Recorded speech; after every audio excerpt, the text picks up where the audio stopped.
Hello friends, I'd like to welcome you once again to Shepherding with Joy. Today we'll be looking at James 3, discussing the tongue and what God has to say concerning the tongue and the control that we should employ in the use of our tongue daily. Verse 2 there of James 3, it talks about a man is perfect who can bridle or control his tongue. And we think on that verse, perfection, only Christ was perfect. He was only sinless. So what does that verse really mean? And then we drop down to verse 8 and it says, but the tongue can no man tame. It is an unruly evil full of deadly poison. And so we try to harmonize those two verses, and Brother Randy and we and Brother Rick and Brother Paul, we had discussed at another time about the tongue and how that, in fact, that you can indeed not tame the tongue. Yeah, the Greek word that is translated there has to do and can be applied like an animal that is domesticated, a wild animal you may befriend and actually tame to the point that it's not going to leave, it's not going to run away again. And so the idea is to bring the tongue under control, to get it to the point that you never have to worry about it again. That's not going to happen. It is a restless evil. It's going to be something you're going to have to deal with all your life. How can I discipline myself, my tongue, to where I never make another mistake with my tongue? It's not going to happen. Really, we're not going to get to that point of perfection. And that's so true, Brother Randy. Going back to verse 2, something I actually overlooked there at the beginning there, how that the tongue, if we can tame it, that's a perfect man. And how that there it talks about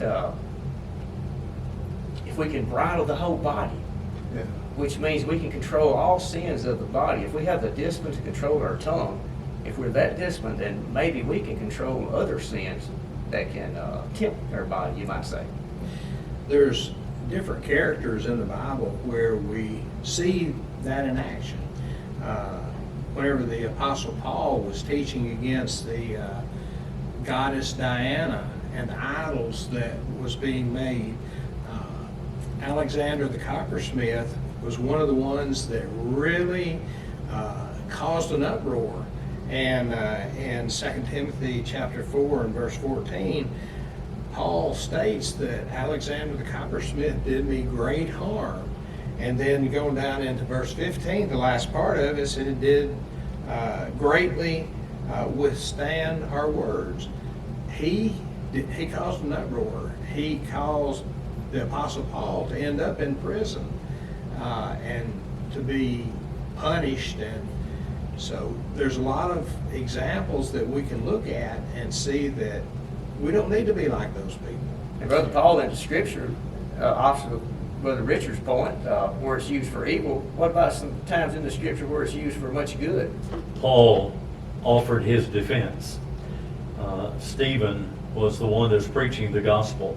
He was using the tongue to teach the truth, to show the people the way of righteousness. I love what y'all have said as far as the tongue being brought under control. And I parallel it to some degree to the word meekness.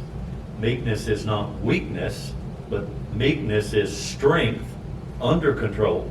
The tongue has great power, but it's under control.